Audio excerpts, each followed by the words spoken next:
Hi everyone, my name is Anjum Rahi. Welcome to my YouTube channel S Anjum Classes. Friends, इस video में solution class number 1 NCERT का chapter number 12 topic current and electricity से एक question को हम लोग solve करेंगे। एक क्वेश्चन है नंबर 2 पेज नंबर 216। क्वेश्चन कह रहा है an electric lamp of 100 ohm, A toaster of resistance 50 ohm and a water filter of resistance 500 ohm are connected in parallel to 220 volt source। कहते हैं कि तीन रेजिस्टेंस रखने वाले हैं इलेक्ट्रिक लैम्प जो 100 ohm का रेजिस्टेंस है और एक टोस्टर ऑफ रेजिस्टेंस 50 ohm है और एक water filter of resistance 500 ohm है। ये तीनों को और connected in parallel to the 220 volt source, ये तीनों को एक 220 वोल्ट सोर्स के साथ एक बैटरी के साथ जोड़ दिया गया है। अब देखें तो इसमें क्वेश्चन पूछा जाता है what is the resistance of an electric iron. एक इलेक्ट्रिक आयरन का रेजिस्टेंस क्या होगा? Connected to the same source, उसी सोर्स के साथ उसे जोड़ दिया गया है। that takes as much current as all three appliances, और वो इलेक्ट्रिक आयरन उतने ही करंट को कंज्यूम करता है जितना करंट तीन अप्लायंसेस मिलके कंज्यूम करता है। तो कहते हैं कि उसका करंट क्या होगा जो इलेक्ट्रिक आयरन से होकर के पास करेगा। ये मेरा रहा क्वेश्चन। तो आइए सबसे पहले इस क्वेश्चन के मुताबिक एक डायग्राम बनाते हैं, उस डायग्राम को सजाते हैं, क्या क्या चीज़ें हैं, क्या चीज़ मांगी जाती है, उस तरह से हम लोग का प्रॉब्लम 50% सॉल्व हो जाएगा। आइए देखते हैं हम लोग एक diagram according to the question. तो फ्रेंड्स देखते हैं यहाँ पे उस प्रॉब्लम को ऑपरेशन किया गया है, इसका सॉल्यूशन देखते हैं। उस प्रॉब्लम का डायग्राम इस तरह से मॉडिफाई हुआ है। यहाँ पे देखिए तीन रेजिस्टेंस हम क्वेश्चन में हमको मिला था। तीन रेजिस्टेंस में जैसे R1 रेजिस्टेंस 100 ohm जो इलेक्ट्रिक लैम्प हैं और 50 ohm रेजिस्टेंस टोस्टर का है और 500 ohm रेजिस्टेंस वाटर फिल्टर का, ये तीनों को पैरेलल कॉम्बिनेशन किया गया है। ये तीनों को पैरेलल कनेक्शन किया गया है तीनों को, और ये तीनों पैरेलल कॉम्बिनेशन करने के बाद इस सिस्टम को 220 वोल्ट सोर्स से जोड़ दिया गया है। जोड़ दे इस बैटरी से, और इस बैटरी में इस सिस्टम के साथ एक इलेक्ट्रिक आयरन को भी उस तरह से जोड़ा गया है कि ये तीनों मिलके जितना करंट को कंज्यूम करता है उतना ही करंट ये भी कंज्यूम करेगा। तो जाहिर है कि इसको हम सीरीज़ में जोड़ेंगे इस सिस्टम के साथ, तभी ये करंट जितना यहाँ से निकलता है सोर्स से बैटरी से, मान लीजिए देखिए यहाँ पे आई करंट यहाँ से फ्लो करेगा, आई करंट इससे पास करेगा और यहाँ आई करंट जाएगा। फिर देखते हैं कि यहाँ तीन रेजिस्टेंस मिलता है इसको पैरेलल में, तीन रास्ते मिल जाता है तो करंट यहाँ पे डिवाइड होगा। जब भी रेजिस्टेंस पैरेलल ग्रुपिंग में जोड़ा जाता है वहाँ पे करंट डिवाइड हो जाता है, लेकिन पोटेंशियल डिफरेंस सेम होता है। जितना सोर्स का पोटेंशियल डिफरेंस होगा उतना पैरेलल कॉम्बिनेशन रेजिस्टेंस का करेंगे उतना ही वहाँ पे पोटेंशियल डिफरेंस मेंटेन रहेगा। तो यहाँ आई करंट आने के बाद देखते हैं इसको तीन अलग अलग रास्ते मिल जाते हैं। कुछ रास्ते इधर देखिए, कुछ करंट इधर डिवाइड हो जाता है, कुछ करंट इधर चले जाता है, कुछ करंट इधर जाता है। ये करंट जाल के डिवाइड हो रहा है, यानी पैरेलल कॉम्बिनेशन में करंट डिवाइड होता है। तो देखते हैं जो I1 रेजिस्टेंस R1 है वहाँ पे करंट I1 पास करेगा, और जहाँ पर R2 रेजिस्टेंस है करंट I2, और जो R3 रेजिस्टेंस है करंट I3 पास कर रहा है।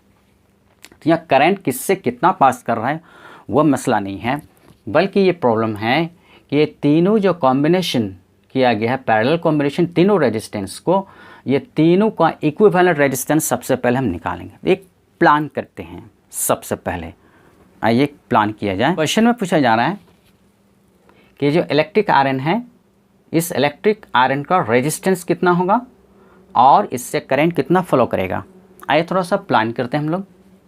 इस प्लानिंग में सबसे पहले ये 3 जो रेजिस्टेंस पैरेलल है इसका हम लोग इक्विवेलेंट रेजिस्टेंस निकाल लेते हैं। आइए इसका इक्विवेलेंट रेजिस्टेंस निकाल लेते हैं पैरेलल कॉम्बिनेशन के लिए। 1/R इक्विवेलेंट इन पैरेलल होता है is equal to 1/R1 plus 1/R2 plus 1/R3। क्योंकि रेजिस्टेंस को जब पैरेलल ग्रुपिंग में जोड़ा जाता है तो उसका इक्विवेलेंट रेजिस्टेंस या रिजल्टेंट रेजिस्टेंस निकालने का फार्मूला जानते 1/R is equal to 1/R1 plus 1/R2 plus 1/R3। जितना रेजिस्टेंस को पैरेलल जोड़ते हैं उतना ही यहाँ पे प्लस होते जाएगा। तो आइए देखते हैं 1/R is equal to 1/R1 की जगह है 100 plus 1/R2 is equal to है 50 प्लस 1/R3 में है 500। तो 1/R इज इक्वल टू हुआ, यहाँ पे लेंगे इसका एलसीएम 100, 50 एंड 500 का एलसीएम होगा 500। अब यहाँ पे हम देखेंगे 500 को हम डिवाइड करें 100 से 5 आएगा यहाँ पे 5 प्लस 500 को 50 से डिवाइड करेंगे तो आ जाएगा 10 प्लस 500 को 5 से करेंगे आएगा 1। तो 1/R इज इक्वल टू तीनों को जोड़ेंगे 10 प्लस 5 प्लस 1 16/500। तो इस तरह से हो जाएगा R equivalent is equal to 500/16। ये निकल गया इक्विवेलेंट रेजिस्टेंस। यानी जितना इक्विवेलेंट रेजिस्टेंस यहाँ पे निकला मेरा उतना ही इक्विवेलेंट रेजिस्टेंस ये टोटल मिलके सिंगल रेजिस्टेंस इसके जैसा काम करेगा इलेक्ट्रिक आयरन। ये टोटल क्योंकि यह कह रहा है कि जितना करंट इससे पास करता है ये तीनों मिलके उतना ही करंट वहाँ पे पास कर रहा है। तो अब यहाँ पे ओम्स लॉ हम लागू करेंगे बाय ओम्स लॉ।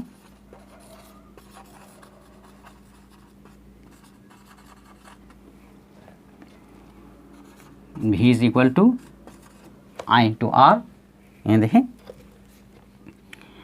और हमें चूँकि निकालना है इलेक्ट्रिक करंट पास कितना कर रहा है और दूसरा रेजिस्टेंस। तो आइए देखते हैं, पहले इलेक्ट्रिक करंट निकाल लेते हैं। I is equal to V/R। आइए पोटेंशियल डिफरेंस है 220 बाय रेजिस्टेंस है 500/16। 500/16। तो इस तरह से हो जाएगा ये 220/516 ऊपर चले जाएगा, 0 0 कैंसिल करेंगे और यहाँ पे हो जाएगा 16 दूना 32, 32 35 352 50। अब इसको डिवाइड करेंगे 50 7 335 और उसका पॉइंट आएगा, पॉइंट के बाद नीचे लगेगा 0, फिर भी नहीं आएगा तो उसका 0 200 बन जाएगा, 50 चौके 200 7.04 एम्पियर। ये इतना करंट पास कर रहा है इस सिस्टम से। तो जितना करंट इससे पास कर रहा है तीनों मिलके ये आई करंट इक्वल टू हो गया 7.04 एम्पियर। जितना करंट उससे पास कर रहा है उतना करंट यहाँ से भी होगा इलेक्ट्रिक आयरन से भी, तब हम इसका रेजिस्टेंस निकाल सकते हैं। ये मेरा फर्स्ट केस हुआ।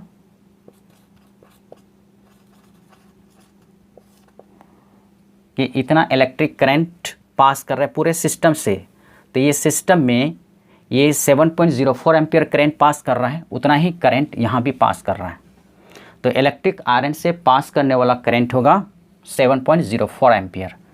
तो अब यहाँ पे देखना है कि रेजिस्टेंस कितना है इसका, तो रेजिस्टेंस जब मेरे पास करंट निकल गया, पोटेंशियल डिफरेंस है, तो रेजिस्टेंस हम निकाल सकते हैं, क्योंकि रेजिस्टेंस के ओम्स लॉ से हम निकालेंगे again by Ohm's law.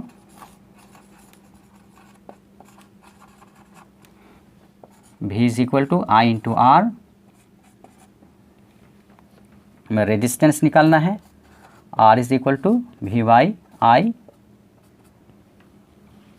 V potential difference है 220 वोल्ट, I है 7.04, कैलकुलेशन करेंगे इंटू बाई 704, 31.5 ओम। ये आपका हुआ आंसर।